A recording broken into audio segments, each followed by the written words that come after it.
Hoje não é dia de flores, é dia de luta. Homenagear as que vieram antes de nós e conquistaram os direitos ao voto, representação, fala, trabalho, direito à sexualidade e direitos reprodutivos. Direitos iguais perante a lei, mas na prática tão diferentes dos homens.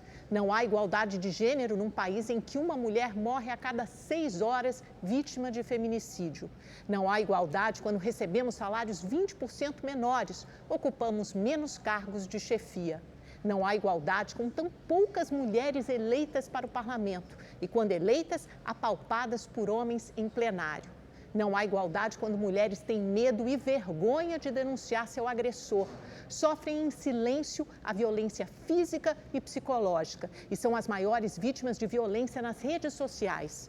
O feminismo é uma luta política por direitos iguais. O antifeminismo, em voga nos governos reacionários, representa a destruição desses direitos e a restauração de uma sociedade patriarcal.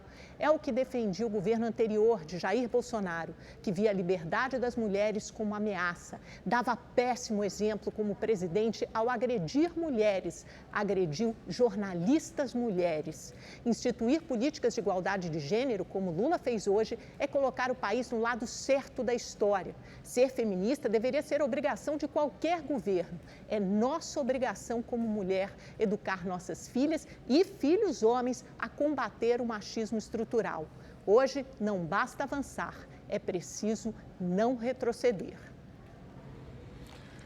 Deputados protocolaram um pedido de abertura de CPI para investigar a possível tentativa do governo Jair Bolsonaro de trazer joias da Arábia Saudita para o país de forma irregular.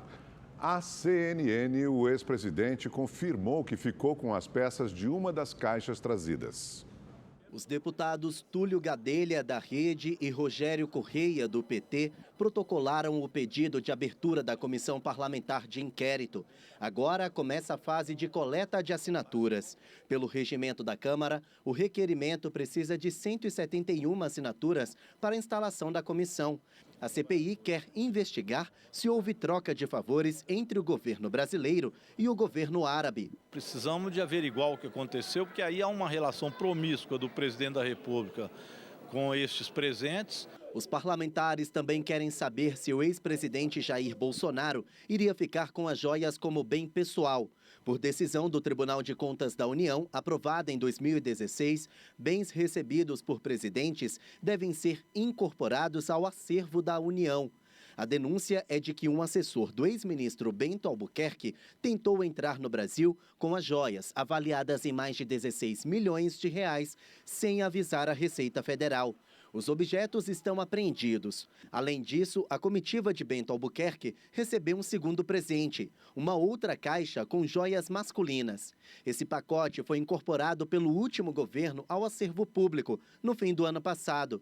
Mas quando entrou no país, os objetos não passaram pela Receita Federal.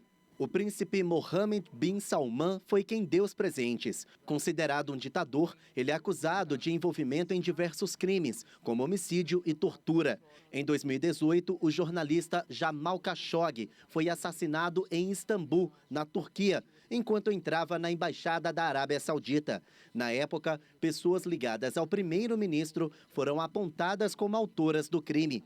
30 dias depois, um relatório da inteligência dos Estados Unidos acusou o príncipe de ser o autor intelectual da morte de Khashoggi. O motivo? Divergências políticas. O primeiro-ministro negou a participação no assassinato.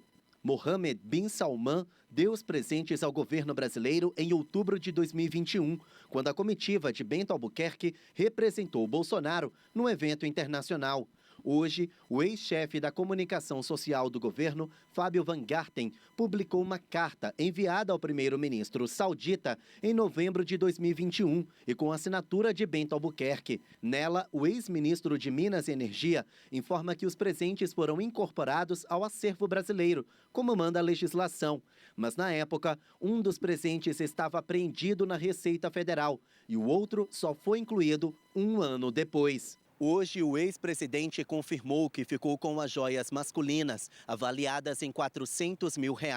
A CNN, Bolsonaro disse que seguiu a lei, porque a decisão do TCU permite que ex-presidentes fiquem com objetos de natureza personalíssima ou de consumo próprio. A Polícia Federal investiga o caso e quer ouvir todos os integrantes da comitiva, além do ex-presidente e da ex-primeira-dama, Michele Bolsonaro. A polícia ainda não divulgou a data dos depoimentos. Para o ministro da Justiça, Flávio Dino, mesmo que as peças tenham sido direcionadas ao acervo pessoal de Bolsonaro, os envolvidos podem responder criminalmente porque não declararam os valores à Receita Federal. Em evento no Palácio do Planalto, Dino afirmou, no entanto, que todos podem se defender. É claro que quem preside o inquérito, os delegados, tem não só a possibilidade, como a obrigatoriedade de ouvir essas pessoas. Então, todas as pessoas, segundo a lei, devem ser ouvidas.